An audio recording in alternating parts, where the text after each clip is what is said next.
विद्यार्थी मित्रों, तो हमने पिछले क्लास में कक्षा 9वीं का एक पाठ देख लिया था, अतीत के पुत्र। और इसके बाद आज हम देखने जा रहे हैं कि निसर्ग वैभव एक पूरक संबंध, पूरक पठन है, एक पद्य है।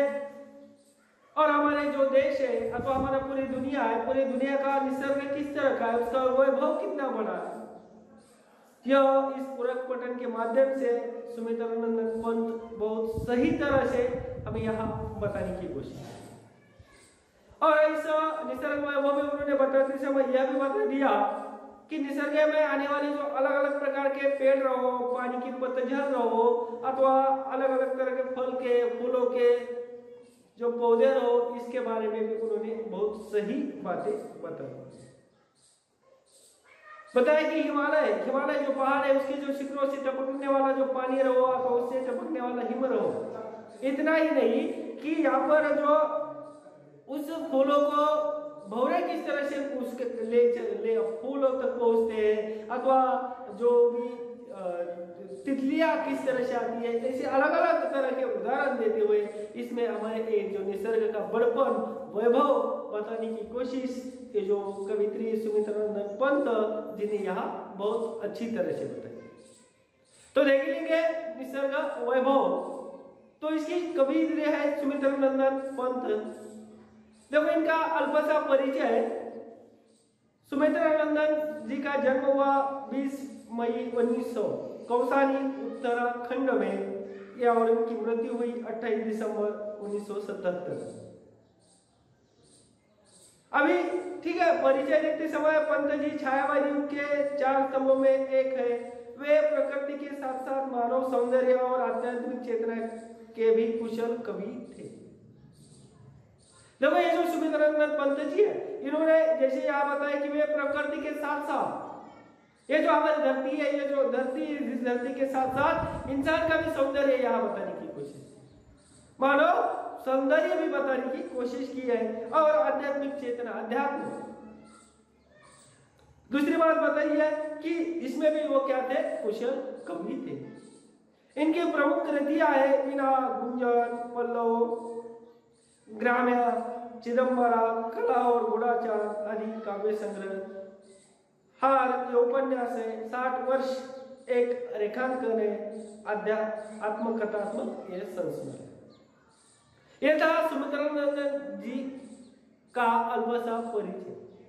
लेकिन हमें इस पद्य संबंधी जो निसर्ग है, निसर्ग का वैभव बताते समय उन्होंने क्या क्या बताया, ये अभी हमें देखिए। तो देखो कविता, यह जो एक कविता है, और ये कविता किसे कहते हैं, रस की अनुभूति कराने वाली। देखो हमें कोई घटना है, कोई जगह है, अथवा कोई सौंदर्य, इस सौंदर्य को देखकर हमें उसका एक रस ग्रहण करने की जो, अथवा वो जो दृश्य देखकर हमें कुछ सही अनुभव करने वाली जो घटना, उसको भी हम कविता कहते हैं। और सुंदर अर्थ प्रकट करने वाली। यहाँ पर जो हम कोई देख रहे हैं, मानो हम हिमालय पहाड़ देखने के लिए चले गए, अभी ऐसा हम कहते हैं कि दुनिया का सबसे बड़ा, सबसे ऊंचा पहाड़ है, उसकी हिमचोटियां, वहां के बर्फीले प्रदेश, वहां अलग अलग तरह के जो पेड़ पौधे, अथवा जैसे हम हिमालय पहाड़ के जैसे नीचे आ जाते वहां सेब के बगीचे, यानी हम जो सौंदर्य देख रहे हैं, और सौंदर्य देखने के बाद रस ग्रहण करने चाहिए, हमें उस सौंदर्य का अनुभव होना चाहिए, उसके बारे में सही जानकारी होना चाहिए। और ऐसी इनकी क्या है, एक अर्थ प्रकट करने वाली कविता, और हृदय की कोमल अनुभूतियों का साकार रूप कविता है। और हमारा जो हृदय की कोमल अनुभूति, अनुभव हमारे किस तरह से होना चाहिए। जैसे हम कोई, मानो कोई दृश्य देखने के लिए चले गए, एक उदाहरण के तौर पर कर रहा हूं, हम आगरा चले गए, आगरा में हम इस आगरे का नाम सुनते हैं, हमारे जो हृदय में एक ऐसा विचार आना चाहिए कि आगरा में क्या है, कौन सा दृश्य है, क्या हम वो जो ताजमहल का जैसे नाम लेती है हमारे सामने, उसकी प्रतिकृति आंखों के सामने अपने आप क्या हो जाती है, खड़ी हो जाती। ठीक है, हमने वो कभी देखा नहीं आज तक, लेकिन कभी किताबों में पढ़ा है, कभी किसी छायाचित्र देखा है, जैसे ऐसी कुछ घटना होती। और प्रस्तुत रचना में प्राकृतिक वैभव, देखो ये जो धरती है, इस धरती का वैभव किस तरह से बताया। जैसे हम हमारे महाराष्ट्र में घूमते समय ही अगर मानो महाबलेश्वर चले गए, वहां के ऊंचे ऊंचे पहाड़ रहो, वहां एक से बढ़कर एक ऊंची ऊंची पेड़ रहो, अथवा एक पेड़ एक जाति का नहीं, अलग अलग प्रकार के जातियों के पेड़ रहो, जैसे महाबलेश्वर रहो, महादेवरान रहो, अथवा अन्य किसी घूमने के लायक अथवा देखने लायक जो ठिकान है, वहां का वैभव हमें एक महसूस कर देता है कि वहां का वैभव किस तरह का है। और यहाँ पर वही बताया कि निसर्ग का वैभव, सौंदर्य कितना है, हरे भरे पेड़ देखो, और जो दोनों घाटियों के बीच बहने वाला पानी रहो, जैसे यहाँ पर बताया कि वो जो टपक रहा हुआ पानी रहो, झरना रहो, जलप्रपात रहो। और ये जब हम यहाँ का ये जो सौंदर्य देखते और सौंदर्य देखने के बाद हमारा मन क्या होता है, निश्चित प्रसन्न हो जाता है, निश्चित खुशियां हमें लगती है। आगे कहा निसर्ग रम्य अनुभूति उदात्तता, निसर्ग रम्य, जैसे हमें कोई देखो जहां हमारा मन नहीं लगता, अगर हम ऐसे निसर्ग में चले गए तो हमारा मन जरूर क्या हो जाता है, एक प्रसन्न हो जाता है। वहां का दृश्य देखकर, वहां के अलग अलग तरह के पक्षियों की आवाज सुनकर, अथवा अलग अलग तरह की जो तितली रहो, भौरे रहो, ये फूलों का रस पीते समय अगर हमने ऐसा दृश्य देख लिया तो हमारा मन निश्चित क्या होगा, एक प्रसन्न होगा, अनुभव होती है, उदात्तता और आध्यात्मिकता। ये भी बताए कि आध्यात्मिकता, जैसे देखो अध्यात्म के बारे में अगर हमने कहा, क्योंकि ऐसे जो ये जो भगवान रहो अथवा कोई अन्य बहुत बड़े बड़े जो संत महंत ऐसे जो एक निसर्ग में ही हमें देखने के लिए मिल रही। दूसरी बात ये कहिए कि अद्भुत भाषा प्रभाव एवं वर्णन शैली का साक्षात्कार होता है, और वहां जाने के बाद वहां की जो भाषा शैली है इसका भी हमें एक एहसास होता है, अनुभव होता है। जैसे आज हम देखते हैं कि हमारे हिंदुस्तान की बात करेंगे, पूरी दुनिया की बात न करते हुए हिंदुस्तान में अलग अलग तरह के स्टेट है, राज्य है, वहां की भाषा अगर कहेंगे, भाषा का हमें अनुभव होता है, वहां का प्राकृतिक सौंदर्य का अनुभव होता है, वहां के समंदर का अनुभव होता है, समंदर के किनारे का अनुभव होता है। इस समंदर के किनारे रहने वाले अलग अलग तरह के पेड़, जैसे मानो महसूस हम कहेंगे कि नारियल का पेड़ रहो, तो अलग अलग तरह के पेड़ रहो। और उसी तरह यहाँ पर भी इस निसर्ग का वैभव किस तरह से, वहां का अध्यात्म किस तरह से, ऐसी जो सही बात है यहाँ पर ये जो सुमित्रानंदन पंत है, इस सुमित्रानंदन पंत जी ने इस कविता के माध्यम से अथवा इस पूरक पठन के माध्यम से हमें यहाँ बताने की कोशिश की है। देखो कितनी सुंदरता बिखरी प्राकृतिक जगत में ईश्वर, देखो भगवान से कह रहे मानो कितनी सुंदरता बिछाई दी है। कहीं पर अगर हमने हमारे हिंदुस्तान में का एक राज्य ले लिया, राजस्थान उदाहरण के तौर पर कर रहा हूं, और राजस्थान में तो आधे से ज्यादा रेगिस्तान हमें दिखाई देता, पूरी रेती रेत, वह पानी का अभाव है। और जगह जगह एक प्राकृतिक रचना अथवा प्राकृतिक सुंदरता अलग अलग प्रकार की उन्होंने बिछाव दी है। और उसी तरह वह कह कि भगवान इस प्राकृतिक जगत में कितनी सही तरह से सुंदरता बिखरी हुई है। जैसे कि टपक रही गिरी शिखरों से जल, देखो गिरी शिखर पर्वत पहाड़ से जल है, उस पर्वतों से पानी किस तरह से टपक रहा है, किस तरह से वहां से नीचे पानी आ रहा है, और टपक रही गिरी शिखरों से जल लौट रही घाटी में, और उस पर्वतों से टपक कर कहाँ चली जा रही है, उस घाटी में, और उस घाटी से बहते बहते हुए वो जो पानी कहाँ लेकर चला जा रहा है, किसी तालाब या किसी बहुत बड़े समंदर में लेकर चला जा रहा है। और ये कितनी सुंदरता है। और जैसे हम कहते हैं कि अलग अलग तरह की जो बड़ी बड़ी बहने वाली नदियां, इस नदियां भी जो पहाड़ों के घाटी से ही निकली है। जैसे मैं तुम्हें एक उदाहरण बता रहा हूं, हमारा हिंदुस्तान है, हमारे हिंदुस्तान की सबसे बड़ी नदी कौन सी है, सभी को पता है। हमारे हिंदुस्तान की सबसे बड़ी नदी कौन सी है, इस गंगा नदी है। और इस गंगा नदी का उद्गम अथवा उसका जन्म अगर हमने देख लिया तो ये जो हिमालय पहाड़ है, हिमालय पहाड़ के नीचे का जो गंगोत्री ठिकान है, इस गंगोत्री ठिकान से निकला हुआ अथवा जिस हिमालय पहाड़ों से निकला हुआ टपक रहा हुआ जो पानी है, एक बूंद बूंद से जिस तरह हम कहते बनता है सागर, उसी तरह ये जो नदी है वहां से बहते बहते हमारे हिंदुस्तान की सबसे बड़ी नदी बन चुकी है। कितनी सुंदरता है, बहते समय वो किस तरह से बहती है, उसमें का पानी किस तरह का है, उसके जो माहौल है आसपास नदी के आसपास का माहौल किस तरह का है। इतना ही नहीं, उस नदी के किनारे पर आध्यात्मिक क्षेत्र कौन कौन से है, यह भी हमें यहाँ देखते। आगे एक बात बताइए, लौट रही घाटी में लिपटी धूप छा मेरी सोर। जैसे कि वो जो भती है, वो भती समय वो कभी यह सोचती नहीं कि आज धूप है, अभी छाव में चले जाओ, ऐसा कुछ भी नहीं, निस्वार्थ हमेशा क्या करती रहती है, बहता रहता है। दूसरी बात कहिए, अनिल वर्ष से पुलकित रत्न। देखो अनिल यानी यहाँ पर एक अर्थ क्या बताया, हवा। अभी ये जो पुलकित यानी क्या, प्रसन्न, तरंगल, घास। जब हवा आ जाती है, उस हवा से घास इधर उधर किस तरह से डोल रहा है, जैसे यहाँ कहा कि अनिल वर्ष से पुलकित तरंगल। देखो हवा का वर्ष हो जाने के बाद घास तक क्या हो जाता है, प्रसन्न हो जाता है, और बहती सीमाहीन, और उस नदी की उसी तरह बहती सीमाहीन।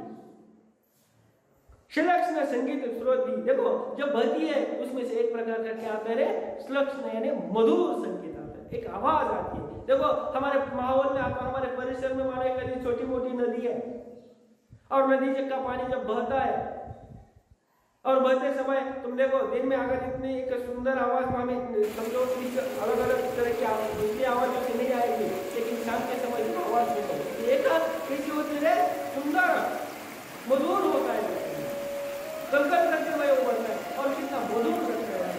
और रह वन भूम कहा प्रतिदिन है, एक दिन कहा क्या वो, प्रतिदिन वन भू रहो, मरमर रहो, वो कहा से जंगल रहो, जमीन रहो, अथवा पत्ते का स्वर लेते हुए, जैसे कि वहां से बहती हुई निकलकर चली जाती है। ऐसा भी यहाँ कुछ वैभव होता है। नीचे बताया गया फूलों की ज्वालाएं आंखें करती शीतल। देखो सबसे पहले हमें नदी की बात कही है, नीचे अभी फूलों की बात कर रही। फूलों की ज्वालाएं, जैसे हम एक फूलों का बगीचा है, अथवा कुछ एक पेड़ ऐसे है कि उस पेड़ों का फूल देखते समय हमें लगता है कि उस पेड़ में से फूल नहीं, कुछ ज्वालाएं निकल रही है। तो मैं एक पेड़ का नाम बता रहा हूं, देखो हमारे माहौल में आपको हमारे परिसर में ये पेड़ दिखाई देता है, एक पलाश। और मार्च अप्रैल के जो महीना होता है, इस मार्च अप्रैल के महीने में उस पेड़ की ओर जब हम देखते हैं तो उस पेड़ को एक ही पत्ता नहीं होता, सिर्फ फूल ही फूल दिखाई देते हैं। और जब हम दूर से ये पेड़ देखते हैं तो हमें ऐसा उसमें से आग की ज्वालाएं निकल रही है, ऐसा वो पेड़ दिखाई देता है। आंखें करती शीतल, जब देखो वो ऐसे बहुत प्राकृतिक सौंदर्य में ऐसे फूलों के पेड़ देखते हैं तो हमारे आंखों को क्या करती है, वो प्रसन्न करती है। और आगे का मुकुल अदर मधु पीते, देखो यहाँ के मुकुल यानी कली, और यहाँ की जो है वो जो मधु वहां की क्या करते हैं, एक पीने की कोशिश करते हैं वहां। और दूसरी बात गुंजन भर मधुकर दल, देखो यहाँ पर ये जो गुंजन है, मधुकर दल यानी जो भौरों का दल वहां पर आ जाता है, एक नहीं दल यानी टुकड़ी, ऐसा कहते हैं यहाँ पर। और वो जो फूल है उसके फूलों के आसपास भौरों का दल इधर उधर घूमता है। और इतना ही नहीं, तितली उड़ती, तितली तक उड़ती है वहां पर, और जैसे कि दूर कहीं पल्लव छाया में। जब ये जो भौरे इस फूलों के पास, तो ये तितली भी तो जरूर आती है, लेकिन जैसे भौरों का दल वहां इधर उधर घूमता है, उसी समय वहां पर कोई शीतल छाया होती है, अथवा ये कोमल पत्तों की छाया होती है। उस कोमल पत्तों की छाया में हमें उड़ता हुआ कौन नजर आता है, तितली नजर आती है।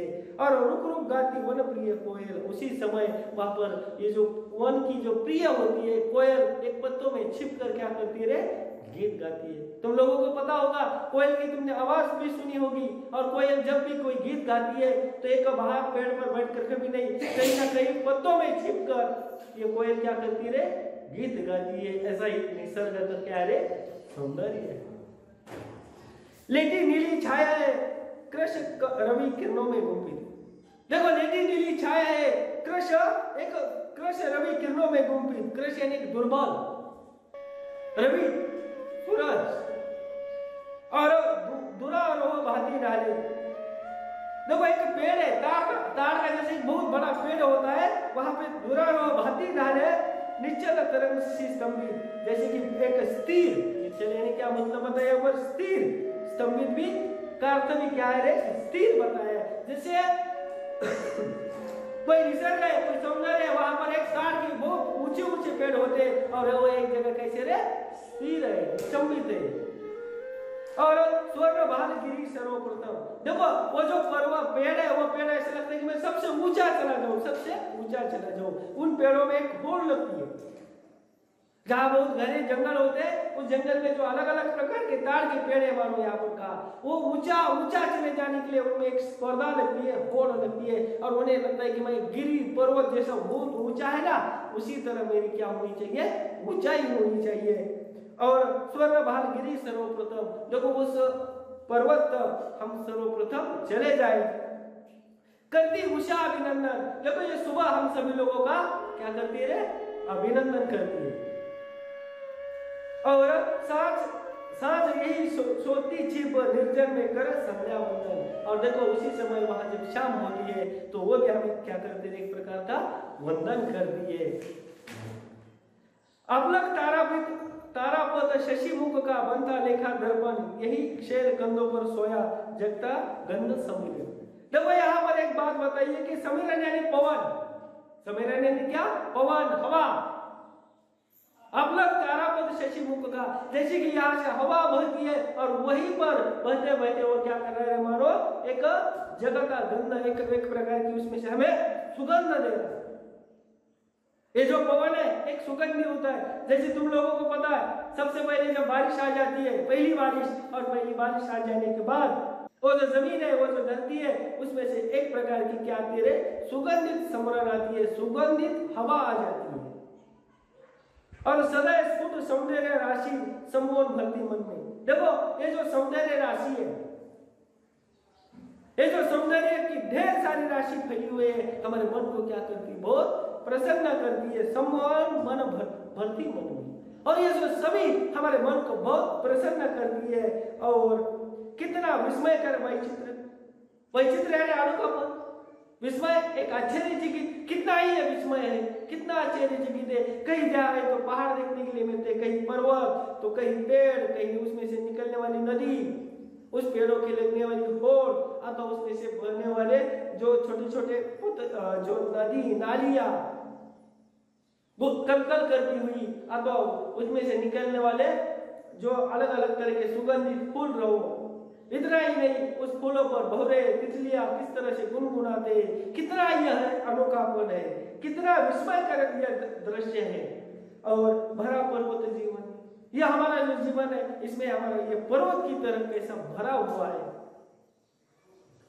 खग चकते पर, खग यानी पक्षी, खग चकते पर, तुम देखो जंगलों में रहने वाले अलग अलग तरह के पेड़ है, उस पेड़ पर मानो बहुत मीठे मीठे फल होते। ये कोई पक्षी पूरा फल तो नहीं कभी खाता, लेकिन उसको चक कर देखता है।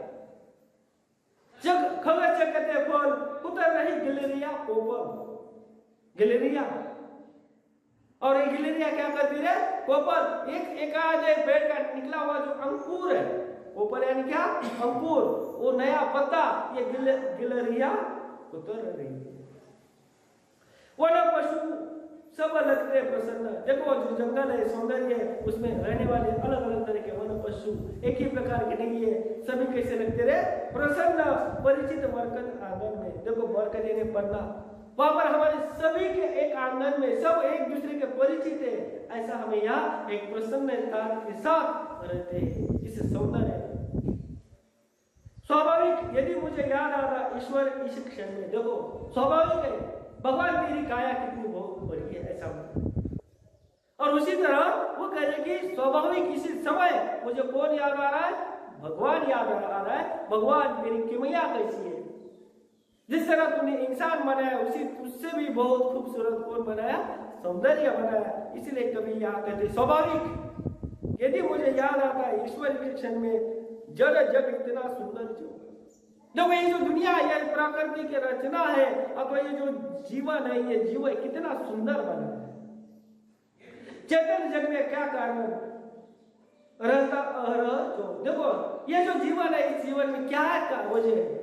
ये हर दिन तो आज का दिन डरता है, नया दूसरा दिन निकल रहा है, और उसी तरह रहता अहरह जो विषम जीवन का मन संघर्ष है। देखो हमारा ये जीवन है हमेशा संघर्ष से भरा, आया हुआ दिन निकल कर चला जा रहा है, संघर्षमय जीवन, ऐसा क्यों?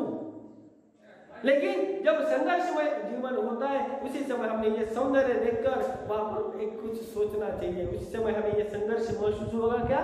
बिल्कुल नहीं। कुछ पल के लिए हमारा मन क्या होगा रे? प्रसन्न होगा। और मनुज प्रकृति का करना फिर, देखो मनुज है मनुष्य, मनुज यानी क्या, मनुष्य, प्रकृति का करना फिर नव विश्लेषण संश्लेषण, देखो नव विश्लेषण करना, नव संश्लेषण, उसे हमें मिलाना है। और ईश्वर का प्रतिनिधि न, देखो है भगवान, इस भगवान का प्रतिनिधि कौन है, एक नर है, मानव है। और यह सब कुछ सौंदर्य रखना है, सौंदर्य बिगाड़ना है, या उस सौंदर्य को बढ़ावा देना है, ये किसके हाथ में है, ईश्वर के प्रतिनिधि के। और ईश्वर का प्रतिनिधि कौन है, तुम हम है, अथवा एक मानव है। और अभिशापित हो उसका जीवन, अगर वो उसका सौंदर्य नहीं रख रहा तो उसका जीवन कैसा है, एक अभिशापित है, जैसे एक शाप दिया की तरह उसका जीवन है। और लगता अपनी क्षुद्र अहंता में, देखो और वो इंसान कैसे रहे, क्षुद्र है, तुच्छ अहंता, अहंकार में जी, मुझे क्या, मेरा हो गया, बहुत हो गया, मुझे कुछ दूसरों से लेना देना नहीं, ऐसे ही अहंकार में रहना।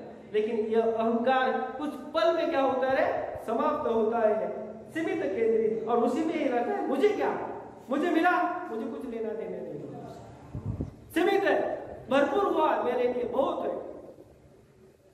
और छिन्न हो गया विश्व चेतना से मानव मन निश्चित, देखो छिन्न हो गया विश्व चेतना, ये दुनिया का उसे कुछ लेना देना नहीं। लेकिन यह भगवान तूने इस धरती को कितना सुंदर बनाया, और बनाते समय तूने ऐसा नहीं सोचा ये उस जाति का है, उस धर्म का है, उस प्रांत का है, इसे नहीं है, यह भगवान ने जो भी बनाया सबको एक समान दे दिया। लेकिन यहाँ रहने वाला जो इंसान है, उसी इंसान ने इस पूरी दुनिया को क्या बना दिया, एक छिन्न बना दिया, विश्व चेतना से मानव मन निश्चित। और ये जो मानव है, इसका इंसानों का मन कभी भी निश्चित हुआ क्या, नहीं है। देखो मैं बात कर रहा हूँ यहाँ पर, समझे खाना बहुत पेट खा लिया, और वहां पर बहुत आगे सामने चले जाने के बाद बहुत सुंदर या तो कुछ स्वादिष्ट भोजन हमें नजर आ रहा है, हमारा पेट तो भरा हुआ है, लेकिन हमारा मन कभी भर रहा है क्या, नहीं है। और उसी तरह यहाँ पर भी ये जो कवि है, इस कवियों ने निसर्ग का सौंदर्य बनाते समय हमने कितना भी देख लिया, तो जो भी सौंदर्य देखने के बाद भी हमारा मन हमेशा कैसे रहना चाहिए, निश्चित रहना चाहिए। ऐसा आखिर में यहाँ ये जो सुमित्रानंदन पंत है, ये सुमित्रानंदन पंत इस छोटी सी जो पद्य है, ये कविता है, इस कविता में हमने देख लिया। और यहाँ पर उन्होंने निसर्ग का सौंदर्य को बढ़ावा देने की कोशिश की है। तो यहाँ ये छोटी सी जो पद्य था, कोई छोटी सी जो कविता थी, यह यहाँ समाप्त होती है।